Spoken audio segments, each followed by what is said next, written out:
Masu hasashen yanayi sun yi tabbatar da cewa bana za a yi sanyi tsawon wata 10.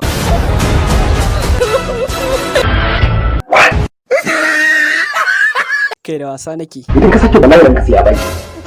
To ku tsaya, yau tambayoyi muke da su. Bara mu fara da Aminu Sharif. Aminu Sharif, da kai ne shugaban ƙasar Najeriya a halin da ake ciki yanzu, wani irin ayyuka za ka yi mana? Zan sa suit, kawo necktie, in ɗauki jaka a gefe a riki. Ina bayan mota a kwance.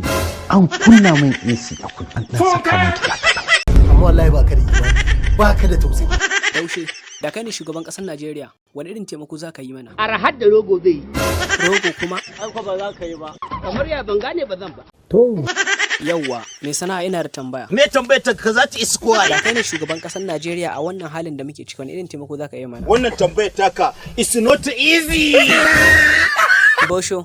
Na auri mata marasa mutunci sun fi 1000. Prince Wakebi, kai kuma da kai ne, wani aiki za ka yi mana? Idan muka gama cin kananan mu sai mu yi da Ibadan.